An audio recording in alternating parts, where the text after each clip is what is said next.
ಬರ್ತಕ್ಕಂಥ ಅರ್ಹ ಫಲಾನುಭವಿಗಳಿಗೆ ಹಂಚಿಕೆ ಮಾಡಬೇಕು ಅಂತಕ್ಕಂಥ ಉದ್ದೇಶದಿಂದ 1181 ಮನೆಗಳ ಮಂಜೂರಾತಿ ಮಾಡಿಸಬೇಕು. 1181. ಅದರಲ್ಲಿ ಇವತ್ತು ಇದು ಕಾರ್ಯಕ್ರಮ ಹೇಗೆ ಅನ್ನೋದನ್ನು ನೀವೆಲ್ಲ ತಿಳ್ಕೋಬೇಕು. ನಾವು ಭಾಳ ಸಾರಿ ಹೇಳಿದ್ದೀವಿ, ಇದು ಇನ್ನೂ ಜನಗಳಿಗೆ ಮನವರಿಕೆ ಆಗ್ತಾ ಇಲ್ಲ. ಇದು ಕೇಂದ್ರ, ರಾಜ್ಯ ಮತ್ತು ಫಲಾನುಭವಿ.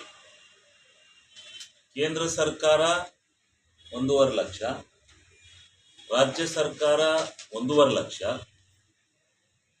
ಫಲಾನುಭವಿ 1 ಲಕ್ಷ, 2 ಲಕ್ಷ ಇತ್ತು. ಅದನ್ನು 1 ಲಕ್ಷ ರೂಪಾಯಿನ ರಾಜ್ಯ ಸರ್ಕಾರವೇ ಭರ್ತಿ ಮಾಡಿಕೊಡೋದು ಅಂತ ಹೇಳಿ, ಇನ್ನು 1 ಲಕ್ಷ ರೂಪಾಯಿನ ಮಾತ್ರ ಕಟ್ಟಿ ಅಂತೇಳಿ ಫಲಾನುಭವಿಗಳಿಗೆ ಹೇಳಿದ್ವಿ. ಅಲ್ಲಿಗೆ ರಾಜ್ಯ ಸರ್ಕಾರದ ಭಾಗ 2.5 ಲಕ್ಷ, ಕೇಂದ್ರ ಸರ್ಕಾರದ ಭಾಗ 1.5 ಲಕ್ಷ, ಫಲಾನುಭವಿ ಭಾಗ 1 ಲಕ್ಷ.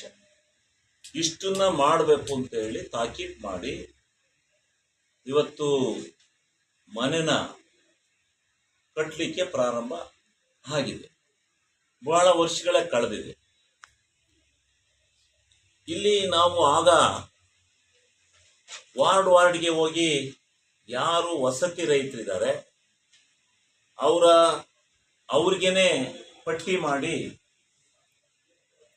ಸರ್ಕಾರದಿಂದ ಅನುಮೋದನೆಯನ್ನ ಪಡೆದಿದ್ದೇವೆ. 1181 ಫಲಾನುಭವಿಗಳಿಗೂ ನಾವು ಮನೆಯನ್ನ ಕಟ್ಟಿಸಿಕೊಡ್ತಕ್ಕಂಥ ಆದೇಶದ ಪತ್ರವನ್ನು ಕೊಟ್ಟಿದ್ದೇವೆ.